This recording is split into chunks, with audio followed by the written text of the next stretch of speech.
Oi, pessoal do Dominantes Online, eu sou a professora Isa e hoje nós vamos fazer uma aula de física com o tema de calorimetria.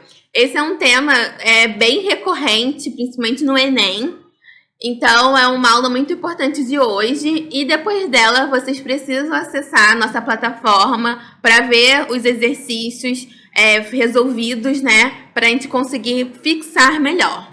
Então vamos começar. Primeiro, nós vamos falar um pouco sobre trocas de calor, tá? Então, quando a gente fala sobre trocas de calor, uma coisa que a gente sempre tem que lembrar é que o corpo ou ele doa ou ele recebe calor. Não tem como você, sei lá, doar frio, né, digamos assim, pro outro. Nós temos sempre que fazer essa troca de calor, sempre, tá? E aí, sempre vai ocorrer o quê? Que aquele corpo que ele tem uma temperatura maior, ou seja, ele tem as moléculas dele têm uma energia cinética maior, vai transferir calor para o que tem a menor temperatura, é o que a gente chama de fluxo de calor. Então, o fluxo de calor é sempre do mais quente para o mais frio, beleza? E aí a gente tem, por exemplo, aqui, o corpo A, ele tá doando calor por corpo B. Então, o que a gente pode já inferir aqui? Que o corpo A, ele possui uma temperatura maior que o corpo B, né? Já que aqui, quando a gente vê a setinha, ó, o calor está fluindo do A para o B. Então, ele cede calor para o B e a temperatura de A, consequentemente, vai ser uma temperatura maior do que a do corpo B, beleza? Então, assim, às vezes pode cair questões que tenham só figuras e eles inferem coisas sobre essa figura, então a gente tem que saber. Fluxo de calor sempre é do mais quente para o mais frio e o calor ele vai fluir, né? O que flui é o calor, beleza? E aí, falando um pouco sobre essa questão de fluxo de calor, existe uma coisa que é chamada de capacidade térmica, né? E aí a capacidade térmica, ela está dizendo, né, um pouco sobre o calor que vai receber e quanto que essa temperatura vai variar. E aí ela vai ser representada por isso daqui. A capacidade térmica, que é esse C grandão, é igual à quantidade de calor dividido pela variação de temperatura. De novo, o que isso quer dizer? O quanto de calor que você recebe com uma certa variação de tempo. Então, vamos lá. Então, imagine que eu tenho um corpo que ele tem uma capacidade térmica de 400 joules por grau Celsius. O que isso está querendo dizer para gente?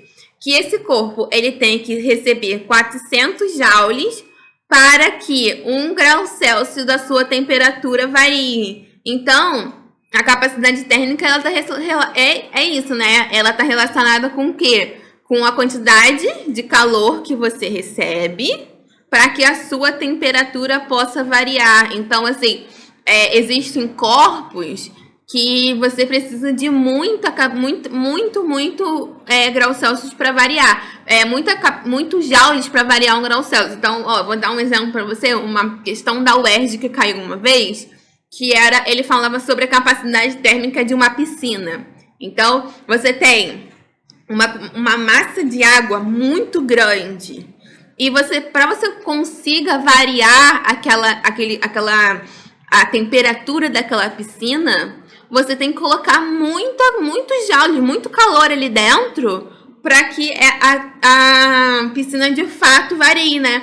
Então, como há trocas de calor, por exemplo, eu dentro da piscina, se eu entrar dentro de uma piscina, o meu corpo basicamente não vai fazer nenhuma diferença na temperatura da água, né? Pra gente fazer esse fluxo de calor, o meu corpo provavelmente vai estar mais quente que a água. Mas o fluxo de calor, eu sou tão menor do que a quantidade de água que existe ali dentro, né? O volume de água, então que a capacidade térmica da piscina se torna muito maior, tá? E aí, para lembrar para vocês, a unidade, né, usual vai ser caloria por grau Celsius ou joules por grau Celsius. Mas olha, lembrando, gente, que essa é a usual, né? Se a gente for falar do SI, a gente tem que o Joule é a de calor e o Kelvin é a unidade do SI da capacidade térmica. Então, é joules por Kelvin, se a gente for falar sobre isso, beleza? Então, até aí tudo bem? Capacidade térmica. Então, agora a gente vai para um outro conceito de calorimetria.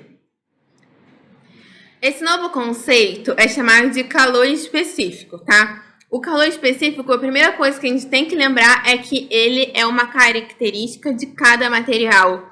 Então, quando for falar de calor específico na prova, vai estar lá, calor específico, sei lá, do ferro, é tantos. Calor específico da água, calor específico da madeira, e por aí vai. É uma característica intrínseca de cada material. E aí, o que é um calor específico, né? Vamos imaginar primeiro a seguinte situação. Eu tenho um copo de água. E um copo de água vai estar aqui pela metade. O outro copo de água igualzinho, tá, gente? Meu desenho tá meio esquisitinho, mas é o mesmo copo de água. Então, eu tenho esse copo de água, um pela metade e outro cheio. Então, eu tenho que a massa, vou chamar de 1, esse daqui, e vou chamar de 2, esse daqui. Então, eu tenho que a massa de 1 é menor que a massa de 2, certo? Se eu tô cedendo a mesma quantidade de calor para eles, Então, se eu ceder a mesma quantidade de calor, quem que vai ficar mais quente? Vai ser o 2 ou vai ser o 1? Quem vai ficar mais quente vai ser o 1, né? O 1, ele tem menos massa. Então, quanto mais, né, calor for cedido, mais quente ele vai ficar se a gente for comparar com o 2. Porque no 2 tem muito mais massa para esquentar, né? Ao invés, se a gente for comparar com o 1, é muito mais massa. Então, se eu der a mesma quantidade de calor, como tem mais massa, o 2 vai estar. Então, isso a gente está falando de 2 copos preenchidos com o mesmo líquido. Ou seja, por exemplo, os 2 preenchidos com água, que é o mesmo líquido. Então, eles têm o mesmo calor específico. Então, o calor específico, quando a gente olha para essa questão de massa, a gente tem que o calor específico, ele está falando para a gente aqui, olha, eu tenho uma quantidade de calor que deve ser doado por unidade de massa para que a temperatura varie. Então, olha só, eu tenho que o calor específico é igual a capacidade térmica sobre a massa. Mas a gente também sabe que a capacidade térmica, a gente acabou de ver, que a capacidade térmica ela vai ser igual ao calor sobre o tempo. Tempo não, temperatura. Então, eu tenho isso daqui. Então, eu tenho que o calor específico é a quantidade de calor que vai ser doado sobre a quantidade de massa para que varie uma temperatura. Isso ainda está meio complicado. Então, tá, vamos utilizar o exemplo da água, tá?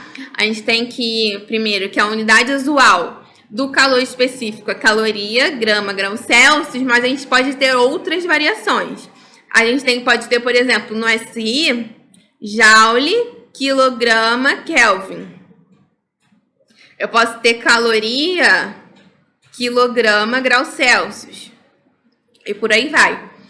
E o da água, o calor específico da água é igual a 1 caloria, grama, grau Celsius. Então, aqui eu tenho o calor específico da água é igual a 1 caloria, grama, grau Celsius, certo? O que isso está dizendo pra gente? Se eu tiver 1 grama de água, eu vou precisar de 1 caloria para que essa 1 grama varie 1 grau Celsius. É isso que ele está dizendo pra gente, tá? Então, professora, mas eu não tenho 1 grama só. Eu tenho, sei lá, 4 gramas. Então, a gente vai fazer as contas. Mais pra frente, a gente vai ver sobre calor sensível. que está relacionado com o calor específico, e a gente vai ver se a gente tiver outra massa, outra temperatura. Mas isso que o calor específico está querendo dizer, o quanto de calor vai precisar ser cedido, então no caso aqui 1 caloria, para que 1 grama varie por uma unidade de tempo. Então nesse caso, como a gente está falando de graus Celsius, vai variar 1 grau Celsius. Beleza? Então, vamos para o próximo slide. E agora a gente vai falar um pouco sobre essa quantidade de calor recebida e doada, tá bom? E é o que acontece, a gente viu sobre o calor específico e sobre a capacidade térmica, que são está relacionado com a quantidade de calor para que varie a temperatura, a outra, a quantidade de calor por massa para que a temperatura varie, e a quantidade de calor, ela vai estar relacionada, vai estar usando esses detalhes, tá? E também vai estar vendo o que? Se variou a temperatura, se variou o estado físico da matéria e por aí vai. Então, a quantidade de calor recebido doada, ela, como eu falei, ela pode fazer com que mude a temperatura ou mude o estado físico. Então, tem algum por exemplo, se a gente colocar um gelo dentro da água, né? Então, a gente mudou primeiro o estado físico, ele foi de gelo até o grau Celsius ali, que é o ponto de fusão, né? E aí ocorreu a liquefação do gelo, então mudou o gelo pro gelo para a água, né? Mudou o estado físico, sólido para o líquido. E depois mudou de novo a temperatura. Então, a água líquida que virou o gelo, né? Vai também variar a temperatura para que aquilo dali mude, né? Então, a quantidade de calor, ela olha isso. Pode variar a temperatura, pode variar o estado físico, ou pode fazer os dois no mesmo processo, tá? E aí, para cada um desses casos, vai haver um nome específico, um calor específico para ele. Então, eu tenho que, quando varia a temperatura, isso eu vou estar tratando do que se chama de quantidade de calor sensível.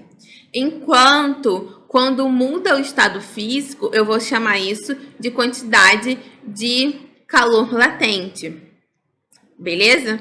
Então, nós temos esses dois, calor sensível, temperatura varia, calor latente, muda o estado físico. E a gente vai ver um pouquinho de cada um deles no próximo slide.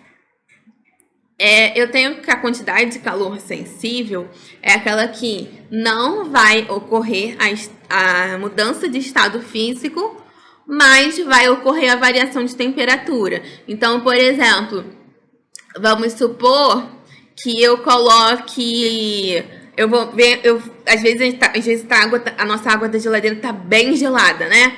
Então, o que a gente faz? A gente pega aquela água da geladeira bem gelada e pega uma água do filtro com água natural. Então, misturando esses dois, a gente vai ter uma água mais agradável para se beber, nem muito gelada, nem muito quente. Então, quando a gente faz coloca essas duas massas, né, de água juntas, a gente está fazendo com que uma ceda calor para o outro, né? A mais fria vai receber calor da mais quente. Então, vai haver ali, ó, a variação de temperatura. Então, com essa variação de temperatura, nós temos, então, calor sensível sendo utilizado. O calor sensível, ele vai poder ser calculado através da seguinte equação. Eu tenho que o Q é a quantidade de calor sensível, tá? Vai ser igual a massa daquele corpo vezes o calor específico. Lembra que eu falei que o calor específico tem a ver de acordo com a matéria, né? Então, como eu dei o exemplo do copo de água, que se mistura duas quantidades de massa, o calor específico seria igual a 1. Na prova, né, se tiver outro tipo de material, eles vão colocar lá pra gente. A gente não precisa decorar a tabela de calores específicos de todos os materiais. E, por fim, vai ser multiplicada a variação de temperatura. Então, vamos lá. Eu falei, o exemplo, né? Eu peguei uma água que tinha 40 graus Celsius, misturei com outra e, por fim, no final, ela ficou com 30 graus Celsius. Então, eu tenho o seguinte, eu tenho um calor que dessa mudança, vamos supor que eu tenho 100 gramas de água. O calor específico, 1 caloria grama grau Celsius. A temperatura, ó, variação de temperatura, final menos inicial. Então, eu tenho que a final foi 30 e a inicial foi 40. Então, eu tenho que a quantidade de calor vai ser o quê? 100 vezes menos 10. Então, a quantidade de calor vai ser igual a menos 1000 calorias, tá? Então, utilizando um dos exemplos da água, né? Então, ela estava com 40 e foi para 30. Então, o que aconteceu com essa daqui? O que esse sinal quer dizer pra gente? Esse sinal aqui negativo tá falando o quê? Que esse carinha perdeu calor, ou seja, ele cedeu calor para um outro. Quando eu ganho sinal positivo, eu estou recebendo. Sinal negativo, eu estou cedendo. Beleza? Então, aqui a gente viu a quantidade de calor sensível. Ele vai ser ou em calorias, que é o mais usual, né? Ou em joules, que é o SI. Beleza? Então, só para relembrar, calor sensível, não, vai haver a variação de temperatura, mas não vai mudar o estado físico da matéria envolvida. Já aqui, quando a gente vai falar sobre o calor latente, vai acontecer o contrário. Vai ocorrer a mudança de estado físico, mas não varia a temperatura. Então, Isabela, o que isso quer dizer? Então, quando, por exemplo, o ponto de fusão da água. Então, quando a água, estado sólido, está indo para estado líquido, né? Então, o gelo está se fundindo e virando líquido. Então, é o seguinte, quando ocorre isso, então quando eu tenho gelo ali e ele está derretendo, o gelo mais a água derretida vão estar todas na mesma temperatura. Então, o ponto de fusão da água é 0 graus Celsius, então ali o gelo e a água vão estar com 0 graus Celsius, beleza? Então, essa é a principal aplicação do calor latente. Quando está ocorrendo a mudança de estado físico, não varia a temperatura nunca, nunca, nunca. Então, para calcular, a gente vai utilizar Q igual a ml.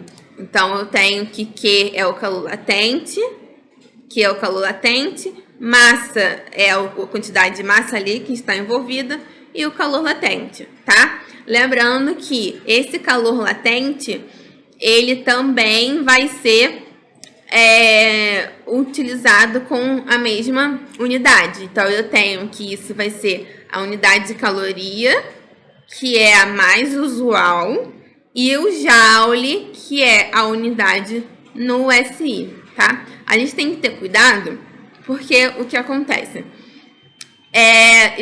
Essas questões de transformação, né? Tem gente que fala, Isabela, o que eu vou fazer?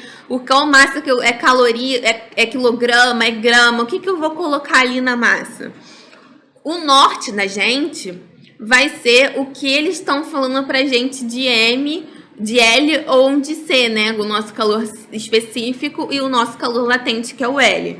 A gente tem que o Czinho, geralmente, né? A unidade que a gente usa é caloria por grama, graus Celsius. Se tiver dessa forma, o que acontece? O meu calor vai sair em calorias. Deixa eu pegar aqui o meu marca-texto. Então, ó, o calor vai ser calorias, beleza?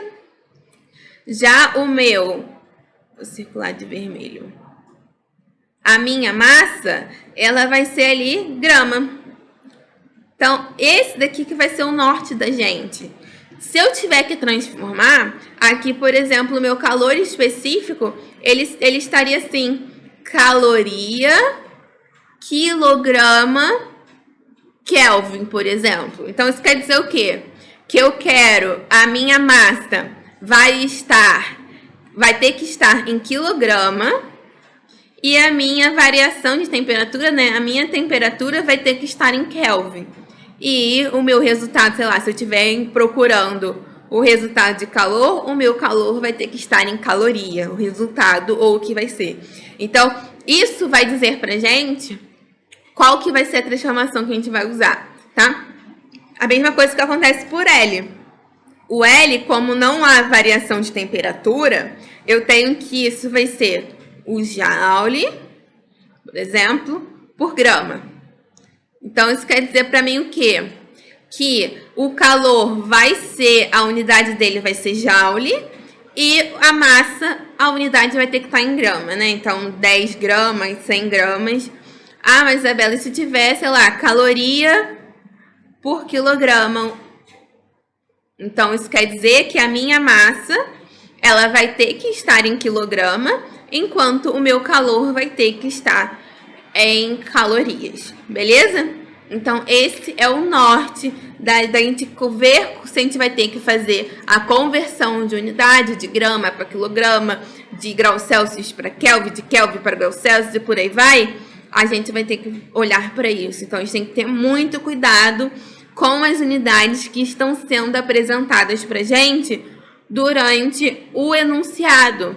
Então, caloria, o calor específico da água é 1 caloria grama de grau Celsius. Opa, já sei que muito provavelmente eu vou ter que utilizar grama, grau Celsius e caloria. Beleza, gente? Então, a gente aqui finalizou um pouco do calor latente. E aí, eu quero falar um pouco para vocês sobre as curvas de aquecimento e resfriamento. Olhando às vezes para o gráfico, a gente consegue identificar onde que está ocorrendo mudança de temperatura, onde está ocorrendo calor específico, onde está ocorrendo calor latente e por aí vai, né? Então, as curvas de aquecimento, elas são específicas de cada material. Porque cada material vai ter um ponto de fusão, né, e um ponto de ebulição que sejam os característicos dele, né? E aí aqui eu trouxe para vocês para a gente ver o da água, que é o da água que a gente mais utiliza, que a gente mais vê, né? Então, por exemplo, eu tenho aqui 2 dados importantes do meu gráfico. Eu tenho que a minha temperatura vai ser em graus Celsius, né? E o calor eu nem especifiquei, tá? Ele pode ser em caloria, pode ser em Kelvin e o que for, mas o importante pra gente aqui é isso daqui, né? É a temperatura que vai estar em graus Celsius, porque a gente sabe que o 0 graus Celsius e o 100 graus Celsius são os pontos importantes, né? O ponto de fusão e o ponto de ebulição da água. E a gente tem o seguinte, gente. Olha, vamos supor que eu tenho uma água que tá lá, né? O gelo, né? Na verdade, que vai estar lá a menos 20 graus Celsius. Então, está representado bem aqui. Então, eu tenho o gelo a menos 20 graus Celsius. Então, a gente vai saber aqui, ó, isso daqui eu tenho gelo. Apenas gelo. Vai chegar nesse ponto aqui, que é o ponto onde eu tenho 0 graus. O que acontece? Esse é o ponto onde o gelo vai se transformar em água. Então, nesse momento aqui, ó, reparem, não há variação de temperatura. Então, a variação de temperatura é igual a 0, não há variação de temperatura. Vou colocar o T maior aqui para vocês não confundirem com o T de tempo. E o que isso está dizendo pra gente? Não está tendo variação de temperatura. Opa! O gelo, vou colocar só o Gzinho, tá? Vai estar junto com a água H2O líquida. Beleza? Então, aqui eu tenho os dois juntos, H2O. Então, eu tenho os dois juntos, beleza? E aí, vou continuar cedendo calor ali. Vai ter um momento que não tem mais gelo. No momento que passou a ter só gelo, o que ocorre? Começa a ter essa variação, ó. Variação de temperatura. Aqui, como está aquecendo, eu vou colocar, ó, que a variação de temperatura é maior que 0. E o que isso indica aqui? Qual é o material que tem aqui? Qual é o estado da matéria? Eu tenho que aqui só vai ter H2O líquida. Beleza? Então, e aí, vou cedir calor, cedir calor, cedir calor, até que essa água vai chegar lá nos 100 graus Celsius. Opa, 100 graus Celsius, está correndo o quê? Não está ocorrendo variação de temperatura. Então, a variação de temperatura é igual a zero. Ou seja, a minha H2O líquida vai estar junto ali, ó, com o vapor de água. Tá? Então, o que acontece? Olha, H2O mais vapor, não vai ocorrer variação de temperatura. E então, eu tenho a minha curva de aquecimento, né, paralela ao eixo do calor, né?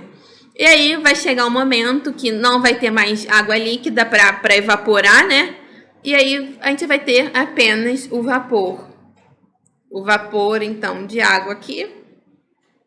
E, de novo, vai ocorrer uma variação de temperatura. Que esse vapor ele pode ser aquecido, né? Ah, Isabela, o que isso está dizendo pra gente? Como eu disse, se eu tiver gelo derretendo, enquanto ainda tiver o estado sólido sendo representado ali, vai ter a mesma temperatura. Lá quando está na panelinha lá, nossa panelinha aquecendo.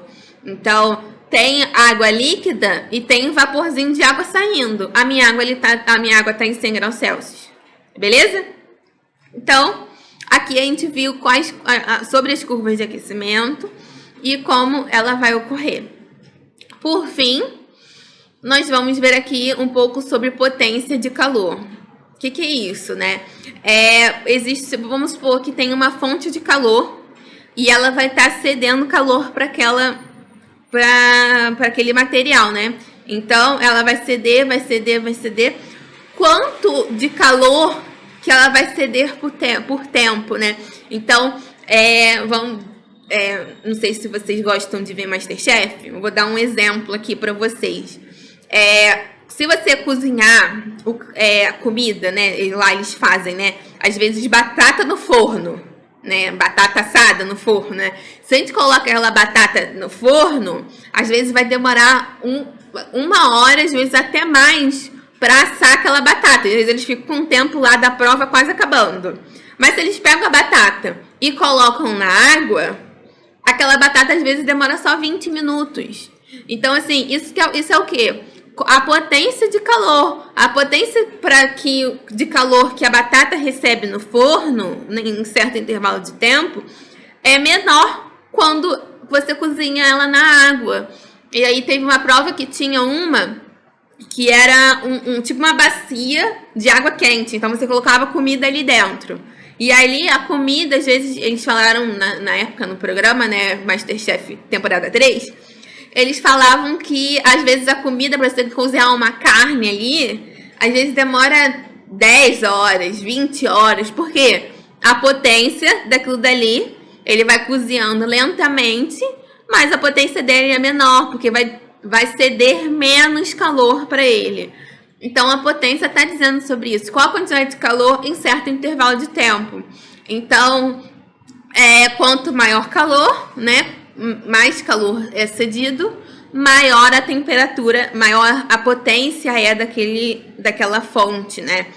E aí, a gente pode calcular a potência como a potência, ela vai ser a quantidade de calor que excedeu pelo intervalo de tempo. Então, essa é a potência da minha fonte de calor. Lembrando que a unidade de potência, ela pode ser representada no SI como watt e, né, ou outras usuais como caloria por segundo. Também existe a caloria por hora e por aí vai, tá? Mas a potência no SI é sempre em watt, beleza?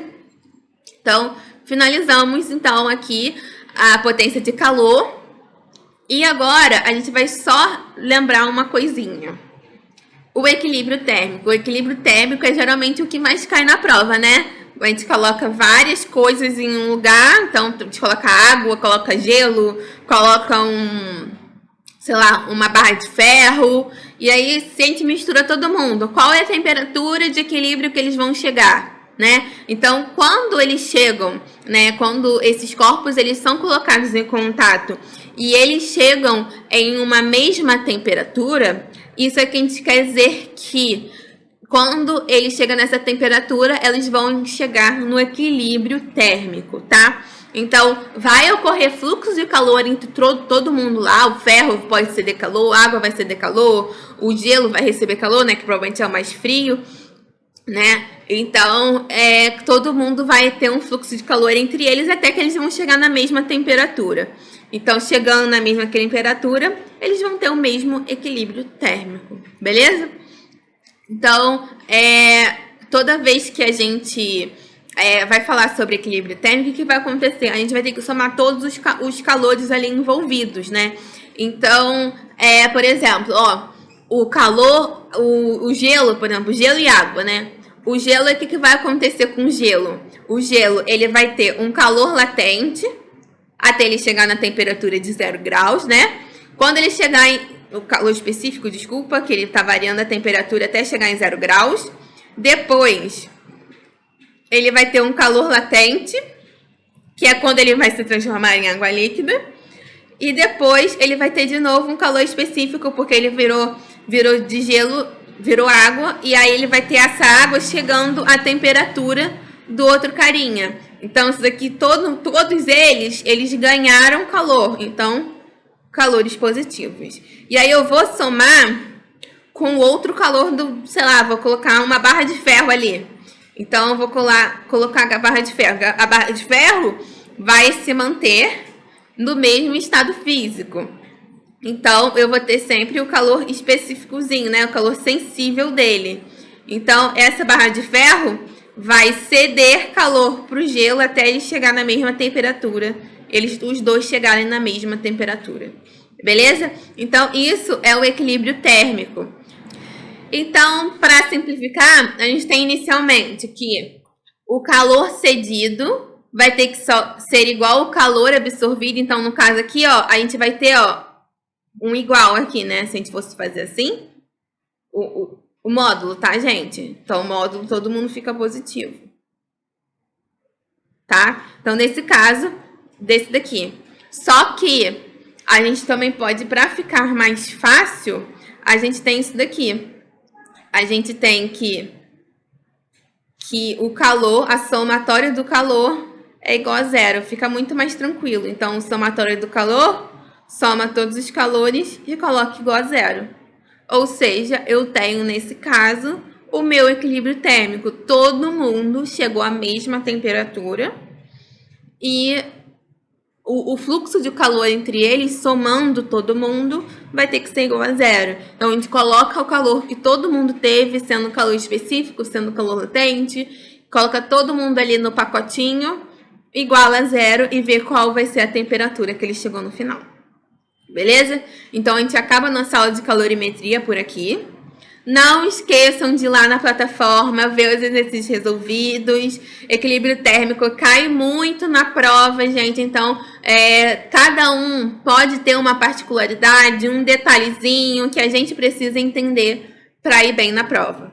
Beleza, pessoal? Então, eu deixo aqui com vocês uma frase do Arthur Ashe, que ele fala o seguinte: comece de onde você está, use o que você tiver, faça o que você puder. Estamos fazendo o que pudemos, né? Estudando rumo ao nosso tão sonhada aprovação no vestibular. Muito obrigada, bons estudos e até a próxima aula.